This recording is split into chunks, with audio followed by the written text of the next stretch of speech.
Okay, we saw that there are two alleles for the CCR5 gene that are going to have importance to us. One of them we'll call CCR5-1, that's going to represent the normal allele. CCR5-delta 32 represents the mutant allele. And there are ways genetically you might be able to tell genotypes of these alleles. For example, we could do a PCR-based test or a DNA sequencing test, some kind of DNA-based test. And of course, if we did PCR on the CCR5 gene, you'd be able to detect on an electrophoresis gel which alleles are present, because the delta 32 allele would be a little bit smaller in PCR fragment size and it would run faster on a gel. So let's say you could do some DNA type tests, either PCR or DNA sequencing. And let's say we did a random sample of our population. Hopefully it's going to represent the larger population. And our random sample includes 1,000 people. And let's say we collected the following genotype data. So after we did the DNA test, we ran out all the electrophoresis gels, or we did sequencing, and we determined that 790 individuals in our group have genotype 1/1, that means homozygous normal. 200 individuals, let's say, are 1/delta 32, that's heterozygous. They appear normal, but they have one copy of the recessive allele. And then 10 individuals are homozygous recessive. They have two alleles that are the delta 32 mutant alleles, so their cells aren't able to produce any of the CCR5 receptor proteins. So then the question is, can you calculate genotype frequencies for this group? So you just convert these raw numbers into frequencies by dividing the partial number, so 790 divided by 1,000, for example, or 200 divided by 1,000, or 10 divided by 1,000. So just convert the raw data numbers, divide by the total, and you'll get your frequency numbers. So 0.79 have the genotype 1/1, 0.2. So these are genotype frequencies that we got from the data. Now, how can you calculate allele frequencies? There's two ways to calculate allele frequencies. If you know your population is in a Hardy-Weinberg equilibrium, then you can apply the Hardy-Weinberg equation in a way that I will show you in a few minutes. But if you don't know if your population is in equilibrium, there's a way that I would call the accounting method, which will always work. So if you're not sure if your population is in Hardy-Weinberg, then you should probably just do the accounting method, which is this that I'm about to show you. The Hardy-Weinberg application of the Hardy-Weinberg equation only works if you know that your population is in a Hardy-Weinberg equilibrium. So two different ways to solve this question, but it depends on what information is given to you. So let's say you don't know if your population is in a Hardy-Weinberg equilibrium. So let's do this, I call it the accounting method. All you're going to do is take the total number of individuals, 1,000 in this case, and take the number of homozygotes. So we had, for the homozygous dominant, we had 790, for example, plus half the number of heterozygotes.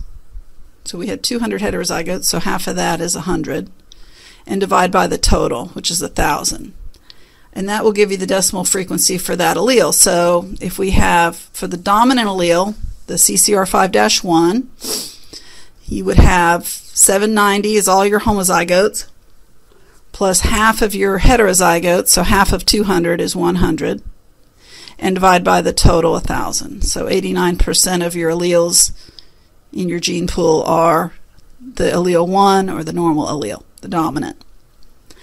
The delta 32 allele, same thing. You take all your homozygotes, so we have 10 homozygous recessive individuals, add half of your heterozygotes, and divide by 1,000.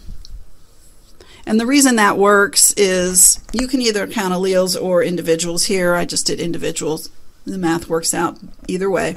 But what you're basically doing is saying, okay, everybody who has a homozygous genotype, all of their alleles are the dominant allele, or all of their alleles are the recessive alleles.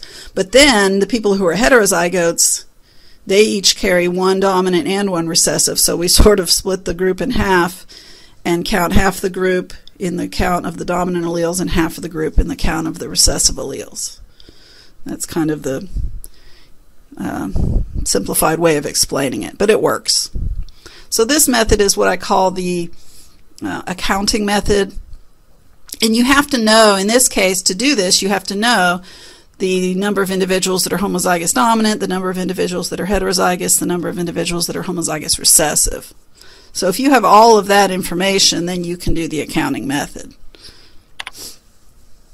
Now, you could be asked a question, because all we did so far was just figure out genotypes and allele frequencies for this one population. This population that exists right now. You might be asked, is this population in genetic equilibrium for this gene, the CCR5 locus? Now, starting with these allele frequencies, so I made this chart here. Allele 1 has a frequency of 0.89, allele delta 32 has a frequency of 0.11, which we just calculated. If you were able to collect data from the next generation of this initial population, meaning when they mate and have offspring, and then you were able to then wait another generation, if you could fill in, do DNA testing after one generation, after two, after three, if you could do DNA testing and then get these numbers for each subsequent generation, then you could determine if the population is in equilibrium. Because equilibrium doesn't mean that the alleles are equal. Of course, here they're not. Equilibrium means that are you getting the same allele frequencies generation to generation without any change? So equilibrium means the allele frequencies are remaining stable from generation to generation. So you can't tell if a population is in equilibrium just from one set of data from one population, because equilibrium is an event that can occur, that occurs over a long time, indefinite period of time, really. So, for example, if your population is in equilibrium, you might get something like this, although this is sort of a perfect example. So then you could say the population is in equilibrium for these 3 generations. That's all you can really say. If you could get data from generation 4 and generation 5 or whatever, then you could say that. So we say if the population is in equilibrium, allele frequencies do not change significantly from generation to generation. Then that begs the question, how can we determine whether change is significant? Well, that's when you bring in a statistical test like the chi-square test, which I'm not going to rehash. But you can bring in a statistical test to answer that question. But if you saw like perfect data like this, I'm clearly trying to indicate to you that there's no evolution happening for this gene over these 3 generations, meaning the population is in equilibrium for this gene over these 3 generations. Now, if you had a population that was not in equilibrium, and this is just one possibility, the frequencies will change significantly. So I tried to make up numbers where you could see a significant change over just 3 generations. But this could go on for more generations. But you have 0.89 initially, and it goes up to 0.92 and 0.95. So something is favoring the dominant allele. The delta 32 allele maybe is decreasing. This doesn't tell you why. It just tells you that the allele frequencies are changing over time, which is not equilibrium. That's evolution. So evolution and equilibrium are the 2 opposite things that can be happening in a population at a certain time. So again, you could use maybe a chi-square test or other statistical tests to determine significance. But here I'm trying to indicate to you this change over time. So this is evolution. And it doesn't tell you what's happening. I just made those numbers up. But that's an example. So equilibrium is just, are the allele frequencies that you measured staying the same over time, or are they changing over time? That's the only way you could really determine that, is to have multiple generational data sets.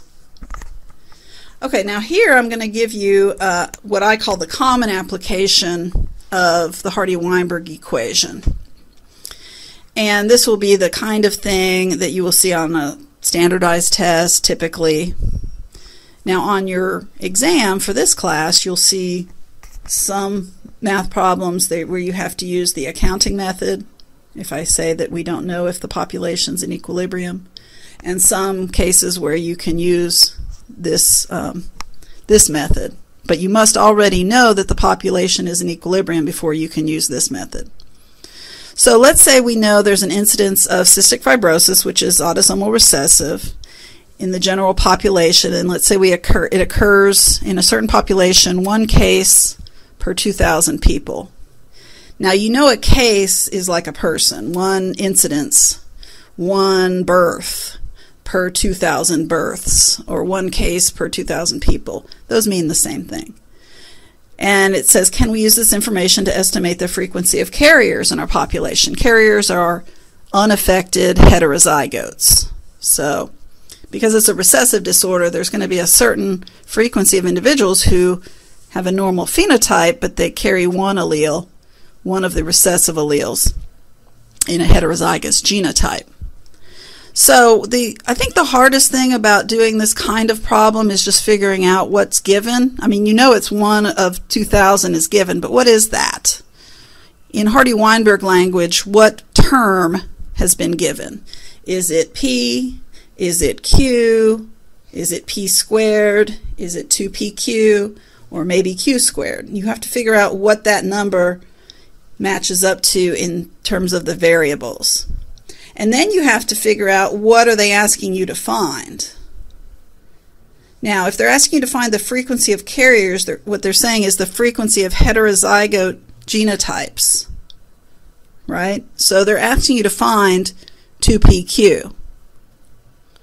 So you need to solve for 2PQ, but they're saying what's given? Well, the incidence of individuals who are homozygous recessive, because in order to be a case, and it's a recessive disorder, you would have to be homozygous recessive.